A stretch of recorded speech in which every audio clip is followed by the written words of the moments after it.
여러분 안녕하세요. 100만 국민 대변인 뉴스 인사이다 전수미입니다.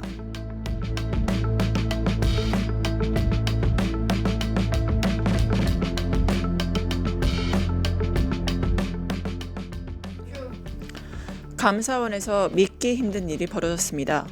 윤석열 정부 핵심 시세였던 유병호 감사위원.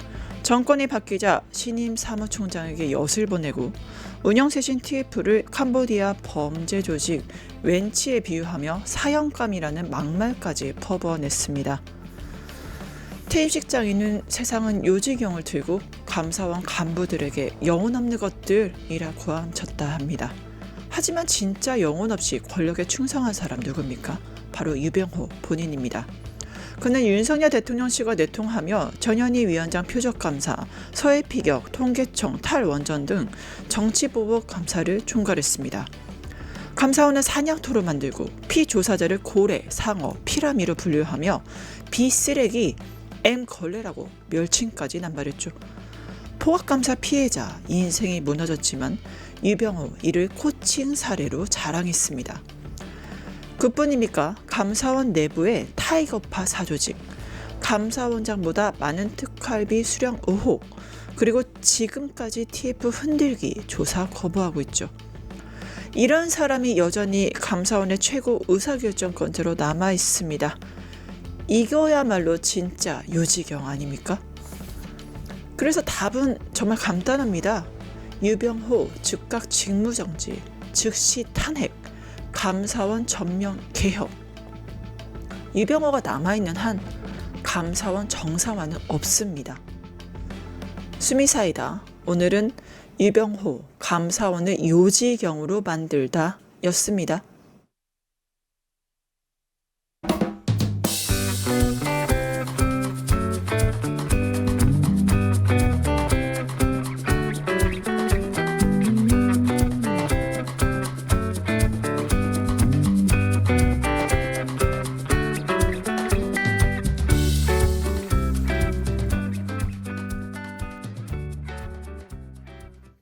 네, 활기찬 목요일 오늘도 뉴인사 리듬으로 시작합니다. 이은혜 에디터님 잘해주셨네요. 안녕하십니까? 네, 안녕하세요. 이은혜입니다. 오늘도 노란노란 봄을 미리 고대하시는 건가요? 네. 활기차게 해보려고 골라봤습니다. 네, 갑자기 은행나무가 생각나네요. 네. 이은행나무. 은행나무. 네. 어제 사실 기시감이 좀 들었었는데 세월호가 생각나긴 했었으면 신안에서 이제 여객선 사고가 터졌는데 관련 소식 전해주시죠. 네, 여객선 좌초라는 말에 많은 분들 놀라셨을 것 같습니다. 저도 네. 세월호 악몽이 반복될까봐 가슴이 쿵 내려앉더라고요. 어제 저녁 8시 17분쯤 대형 여객선 한 척이 전남 신안군 인근 해상에서 좌초됐다는 신고가 해경에 접수됐습니다. 당시 여객선에는 승객 246명 그리고 승무원 21명 등 267명이 탑승했는데요. 사고 발생 3시간 정도 만에 다행히 모두 구조가 됐다고 합니다. 또 다행히 중상자도 없었고요. 경상자 27명이 발생한 것으로 전해졌습니다. 여객선이 충돌한 지역은 족도라는 무인도인데요. 사고가 난 여객선이 원래 설정했던 항로를 200m가량 이탈한 거로 파악이 됐습니다. 그래서 해경은 민간 수사팀 꾸려서 정확한 사고 원인을 파악하겠다고 합니다. 네, 결국에는 260명의 승객을 태웠던 여객선인데 정말 다행히 어제 23시 27분 그 시각에 전원 구조됐다고 해서 세월호가 다시 이제 반복되지 않겠구나. 전 국민께서 안심하셨던 순간이었던 것 같습니다. 네. 정말 국민 안전과 국민 생명을 최우선시하는 이재명 정부답다라는 생각이 절로 들게 하네요. 그렇게 가슴 쓸어 내렸던 순간이 있었고, 근데 우리가 어제 바로 론스타로 환호를 했었잖아요. 네. 여기에 숟가락을 얹으려는 어떤 특정한 사람이 좀 나타난 것 같습니다. 네, 지금 국민들은 다 자축하는 분위기인데 유독 한 사람만 사촌이 땅 산 것처럼 배아파하는 사람이 있습니다. 네. 바로 국민의힘 전 대표 한동훈입니다. 네. 그 소식 살펴보기 전에 이번 승소 내용과 의미 다시 한번 뉴스토마토 보도로 짚어보겠습니다. 우리 정부가 미국계 사모펀드 론스타와 벌여온 투자자 국가 분쟁 해결 소송에서 13년 만에 사실상 완승을 거뒀습니다. 국제투자분쟁해결센터가 원래의 중재 판정을 전부 취소하며 한국 정부 손을 들어준 겁니다. 이번 결정의 핵심은 적법 절차 위반, 원중재판정부가 한국 정부가 참여하지 않은 하나금융론스타 간 ICC 상사 중자의 판정문을 주요 증거로 채택해 한국의 책임을 인정한 과정이 국제법상 절차 규칙을 중대하게 위반했다는 판단입니다. 정홍식 법무부 국제법무국장은 정부는 원 판정의 중대한 절차적 하자를 강하게 주장해왔다고 설명했습니다. 이번 취소는 ISDS 역사상 매우 드문 사례로 전부 취소율은 1.6%에 불과합니다. 이 결정으로 한국 정부가 부담해야 했던 약 4천억 원 규모의 배상금 의무는 모두 소급 소멸됐습니다. 또한 론스타는 정부가 취소 절차에 들인 소송 비용 약 73억 원을 30일 내에 지급하라는 명령까지 받았습니다. 뉴스토마토 유근윤입니다. 네, 결국엔 1.6%의 황주를 뚫고 우리가 승소한 건데 여기 한동훈 나 론스타 항소 자신 있었다 이런 말을 하네요. 네, 지금 한 대표가 이재명 정부를 향해서 자화자찬 그만하고 사죄하고 반성하고 사과하라라고 비판을 하고 있습니다. 네. 왜 그러시나 좀 들여다봤는데요. 이번 승소 과정 먼저 다시 한번 정리를 해보면요. 2012년 론스타가 한국 정부의 외환은행 이 매각에 한국 정부가 부당하게 개입해서 손해를 봤다면서 국제 중재를 제기를 했죠. 그리고 10년 만에 2022년 한국이 2,890억을 지급하라는 판결이 났습니다. 네. 그때 이 결론 그냥 받아들이지 말고 절차 내에서 끝까지 다퉈보자라면서 다시 소송을 추진을 했는데요. 그게 한동훈 당시 법무부 장관 때였습니다. 즉 마무리, 그러니까 이번 결국 결과는 이재명 정부에서 됐지만 첫 테이프를 끄는 건 나였다. 야, 내가 아니었으면 이런 결론 나지도 않았는데 지그들이 다 한 것처럼 지금 자화자찬하는 게 꼴보기 싫다라는 겁니다. 그리고 당시 민주당은 뒷다리만 잡았다라는 게 한동훈의 주장인데요. 직접 들어보겠습니다. 네. 당시 제가 법무부 장관 당시에 제가 주도해서 항소 그러니까 취소 소송 제기를 했습니다. 그때 당시에 민주당과 진보 언론 등은 이거 가능성 없다. 예. 이거 뭐 한동훈 자기 장사다 이러면서 강력하게 반대하면서 그 뒷다리를 잡았습니다. 모 의원은 민주당의 의원은 국민 상대 희망 고문이다. 그리고 이렇게 취소 소송 제기하는 게 예. 국민과 역사 앞에 대역죄를 짓는 거죠. 뭐 이렇게까지 얘기했어요. 그리고 근거 없는 자신감이다 한동훈의 예. 뭐 이런 얘기를 하면서 뒷다리를 잡았었죠. 이기니까 마치 이재명 정부가 뭐라도 한 것처럼 김민석 총리가 나서서 브리핑한 겁니다. 그런데요. 예. 이 취소 소송 그러니까 항소 소송의 마지막 변론이 2025년 1월입니다. 1월 21일에서 23일 날 있었어요. 예. 그거 이 정부 아닌데요? 근데 마치 이재명 정부가 들어왔기 때문에 이겼다? 이거는 정말 약을 팔아도 뭔가 좀 말이 되게 팔아야 되는데. 아니 좀 약을 팔아도 제대로 팔고 싶으면 본인부터 그래야 될 건 론스타 소송이 13년 전부터 진행됐거든요. 근데 본인이 13년 동안 법무부 장관 그건 하셨나요? 아니죠. 말이 아니 그 전임 장관들, 전임 뭐 법무부 과장들 정말 현장에서 피땀 흘려서 이걸 진행해왔기 때문에 오늘의 결과가 나온 마치 13년 전 거를 본인이 13년 동안 무슨 법무부 장관에서 다 해먹은 것처럼 약도 좀 제대로 팔았으면 좋겠다. 진짜 참을 수 없는 가벼움이다. 이렇게밖에 생각이 안 드네요. 네, 그리고 지금 한동훈이 계속 뭐 민주당이 당시에는 비판했다라는 걸 공격하고 있는데 열에 하나라도 사실 우려되는 지점이 있다면 이걸 지적하고 목소리 내는 게 야당의 임무이잖아요. 특히나 윤석열 정부가 당시에 국민들에게 뭐 하나 신뢰를 주는 게 하나도 없다 보니까 이렇게 좀 견제를 했었던 것 같은데 특히 이번 그 취소 소송에 대해서는 네. 민주당뿐만이 아니라 시민사회나 전문가 진영에서도 통상적으로 좀 우려가 된다. 워낙 가능성이 낮으니까 이런 의문을 제기를 했던 것을 민주당이 표현을 했었던 겁니다. 네. 그런데 지금 이번에 결과적으로 판결이 잘 나왔다고 해서 과거의 비판과 우려가 모두 잘못된 것처럼 싸잡아서 결과론적으로 지금 비판을 그쵸, 하고 그쵸. 있는 점 그게 정말 잘못됐다고 네. 생각이 들고요. 그리고 백번 양보해서 본인이 그래 정말 잘했다고 쳐. 그렇다고 현 정부에서 난 결론을 아이고 그때 한동훈 법무부 장관이 고생하셨으니까 당신이 브리핑해 주십시오. 이럴 일도 또 아니잖아요. 네. 너무 오세훈은 5살이고 한동훈은 1살짜린가 싶게 정말 한동훈이 한동훈 한다 싶은 장면이었습니다.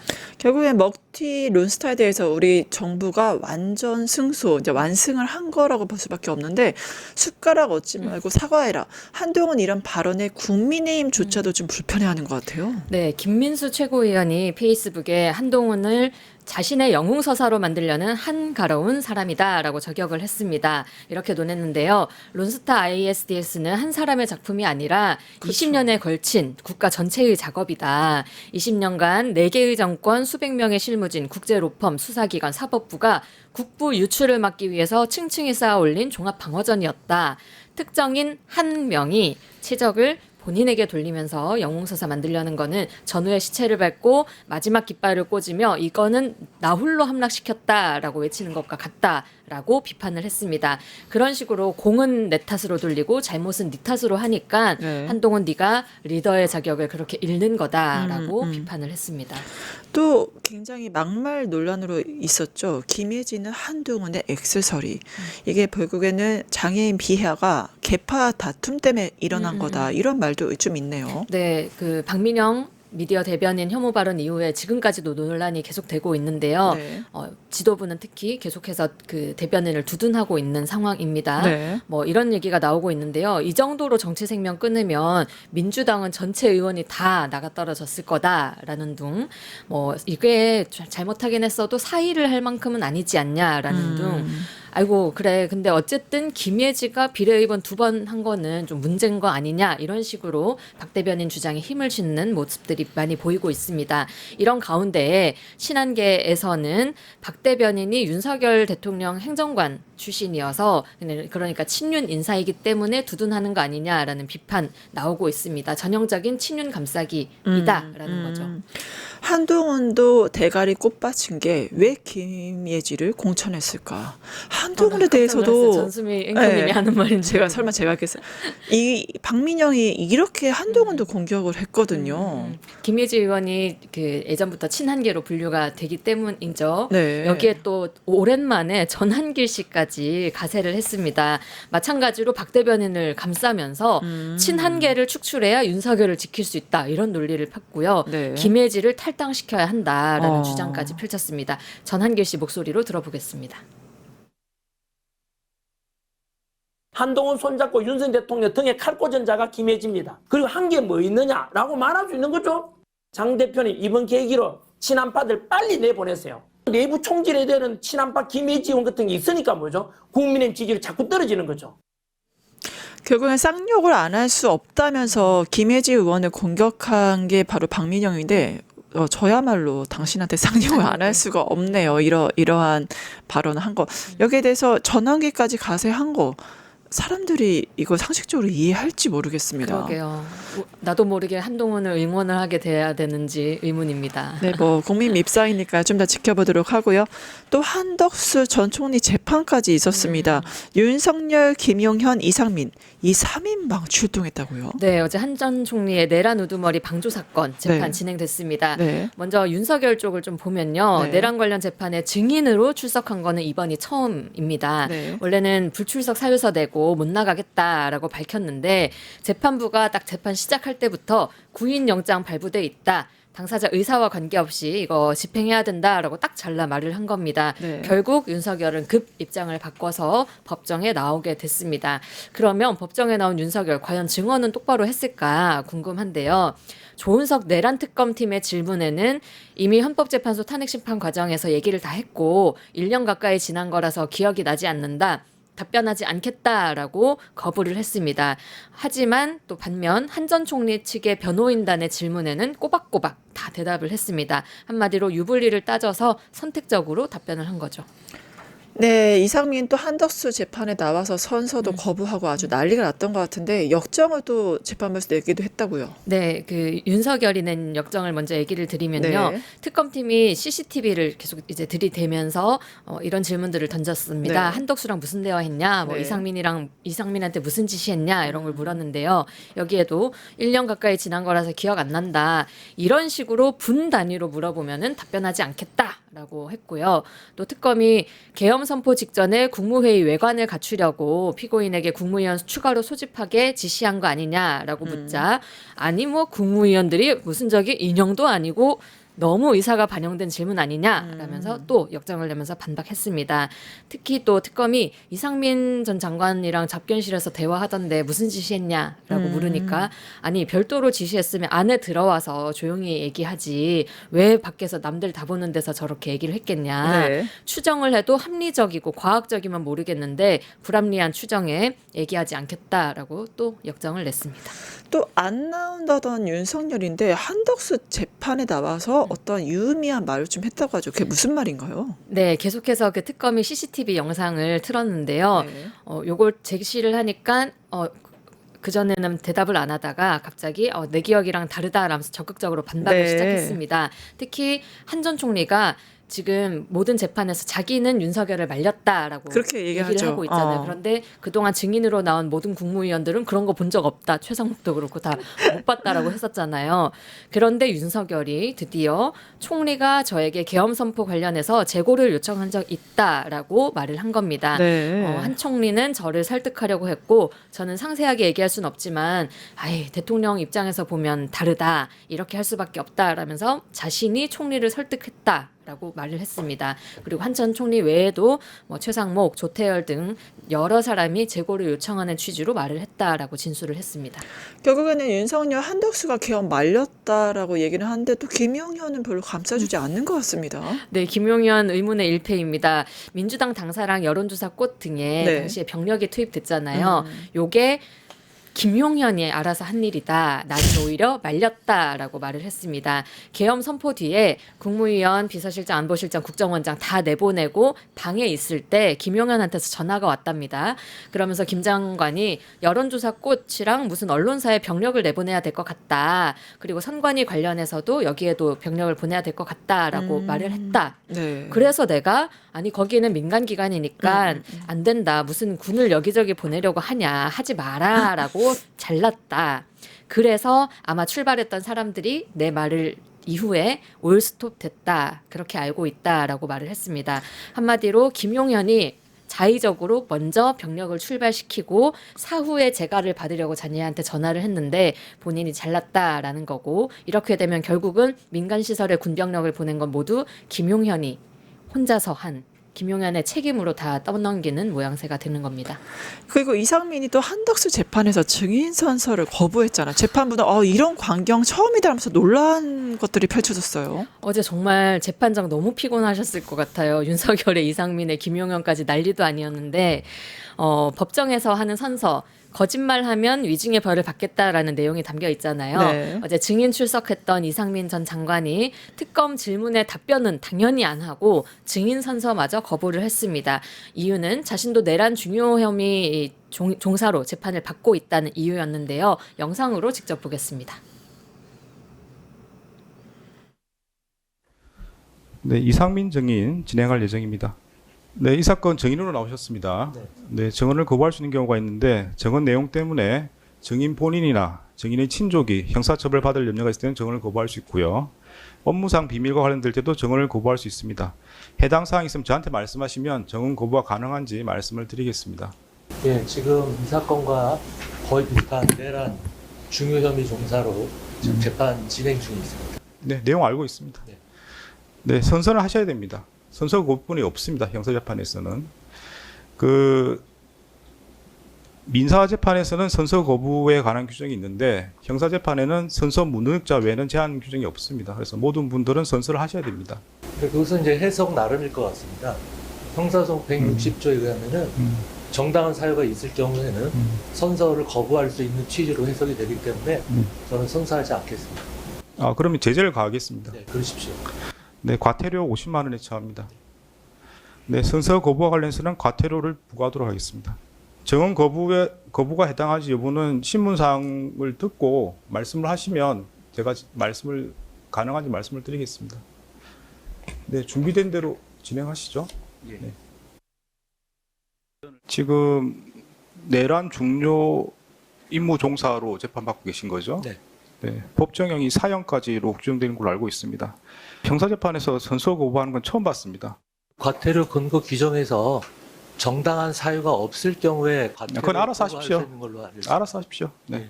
과태료 부과합니다. 네, 저는 즉시 이의 제기한다는 것을 주소에 남겨주시기 바랍니다.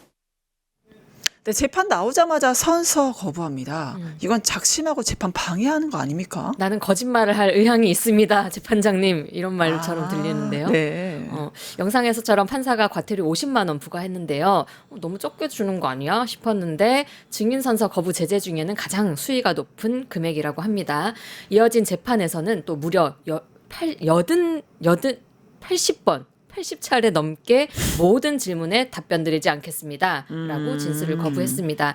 또 그 영상 후반부에 보시면 이진관 재판장이 좀 어이가 없었나 봐요. 1시간가량의 증인신문 절차가 다 끝난 다음에 다시 한번 이 선서 거부 행위를 지적을 한 겁니다. 네. 중요 사형까지 규정된 걸로 아는데 형사재판에서 이렇게 선서 거부하는 건 처음 봤다. 그렇죠. 이런 경우 처음이다. 아까 이상민이 본인 재판 진행 중이라서 증언 거부하겠다라고 했잖아요. 네. 그런데 또 정작 자기 재판에는 윤석열부터 한덕수, 김용현, 노상원, 조지호, 김봉식 등등등 온갖 내란 관련 인물들을 모조리 증인으로 신청을 했습니다. 이상민의 논리대로라면 그 사람들도 이상민 재판에 오면 증언을 거부할 수 있는 거잖아요.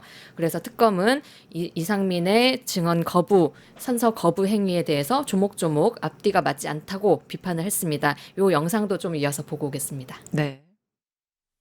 증언을 거부하면서 정작 증인 재판에서는 본인 재판에서는 증인과 내란 공범에 있는 지위에 있는 다수의 관련자들을 증인으로 신청하는 것은 뭔가 앞뒤가 맞지 않는다라고 강한 의문이 듭니다. 저는 그렇게 생각하지 않습니다. 증인도 이 재판에서 스스로 증언을 거부하는 입장을 취하기 때문에 다른 내란 공범들도 증인 재판에서 증언을 거부할 것이라는 사정은 충분히 예상할 수 있을 것인데 그럼에도 불구하고 다수의 공범들을 증인으로 신청하는 것은 재판 지연만 노리는 그런 전략이 아닌지 의심스럽습니다. 그들의 의사를 존중해야 따라서 앞으로 증인의 본인 재판 진행과 관련해서 오늘 증언 거부한 취지를 충분히 반영될 수 있도록 하도록 하겠다는 것을 분명히 밝혀두겠습니다. 법정형 사형까지 가능해. 이상민이 증언 거부하자 나온 말이잖아요. 네. 엄중하면 좀 깨달아라 이렇게 질책하는 게 아닌가 싶긴 해요. 네. 그리고 아까 말씀드렸다시피 또 윤석열이 재밌는 선택적인 증언을 했잖아요. 한덕수는 살리고 김용현은 버리고. 그래서 김용현 변호인들 열받은 것 같습니다. 원래도 좀 깽판치기로 유명한 분들인데 어제도 그래서인가요? 또 깽판을 냈습니다. 네. 워낙 이 김용현 변호인단의 이 막무가내식 변호가 문제가 되니까 아예 어제 재판에서는 시작하면서부터 재판장이 미리 이번에 재판 방해하면 감치하겠다라고 경고를 먼저 날리고 시작을 했습니다. 그런데도 또 사달이 났습니다.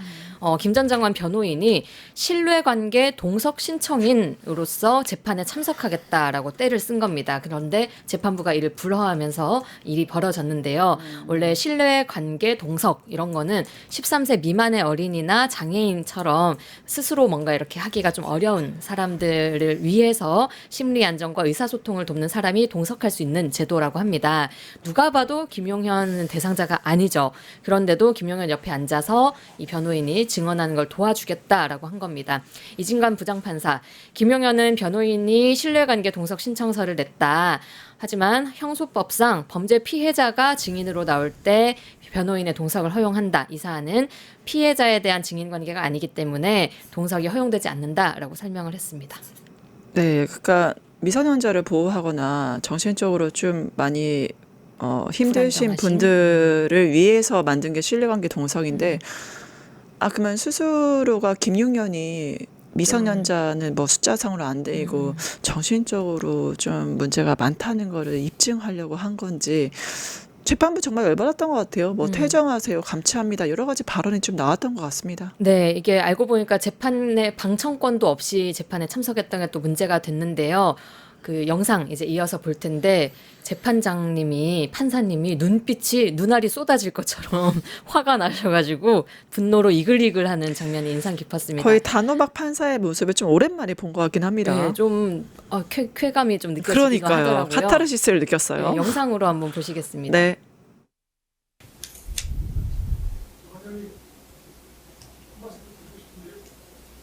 누구십니까?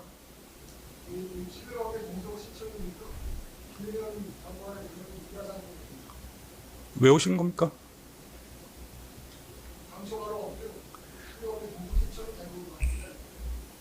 자, 거부를 합니다. 거부했고요. 이 법정은 방청권이 있어야만 볼 수가 있습니다. 퇴정하십시오. 네. 퇴정하십시오. 지금 명합니다. 자, 지금 하시면 감시합니다. 나가십시오. 나가십시오. 아, 말씀하시면 감시합니다.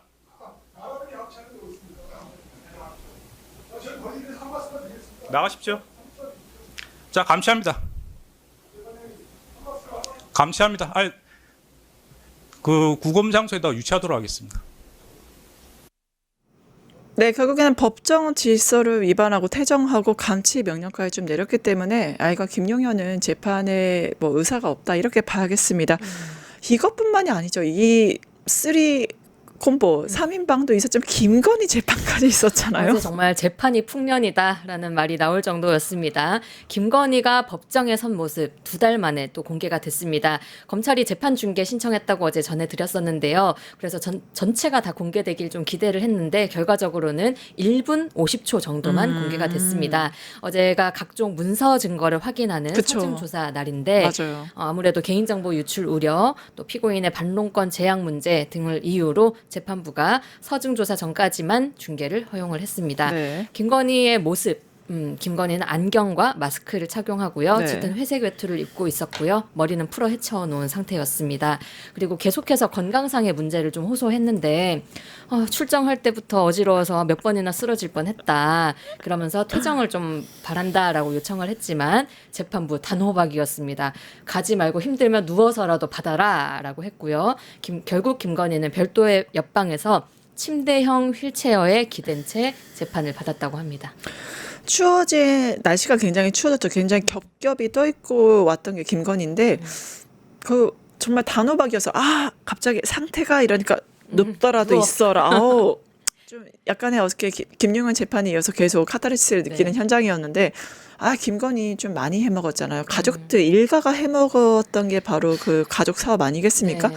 여러 가지 논란의 또 주인공이 됐던 것 같습니다. 네, 또 대통령은 패밀리 비즈니스라고 했던 말이 갑자기 생각이 나는데 김건희의 오빠 김진우 씨 어제 구속영장 실질 심사 받았습니다. 김 씨가 받고 있는 의혹 크게 2가지입니다. 먼저 동생 김건희 매관 매직 의혹과 관련한 증거를 없앴다는 부분입니다. 금거북이 이배용 전 국가교육위원장이 윤석열 부부한테 금거북이를 주면서 네. 감사카드도 같이 줬거든요. 이걸 특검 수사팀이 자리를 비운 새에 오빠가 요거를 찢어서 없애버린 겁니다. 네. 그리고 또 김상민 전 검사 기억하시죠? 네. 1억 4천만 원짜리 이호환 화백 그림을 줬는데 요거를 자신의 장모 집에 숨긴 혐의도 받고 있습니다.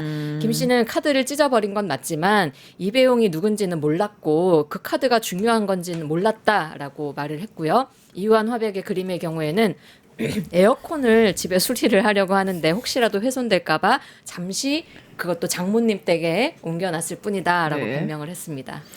그래서 결국에는 김건희가 금거북이를 직접 받아서 직접 뜯었다. 그래서 감사하다 했다. 이배용이 실토를 했잖아요. 결국에는 이런 증언들로 인해서 김건희의 혐의가 이제 확증되는 하는 게 아닌가 싶긴 합니다.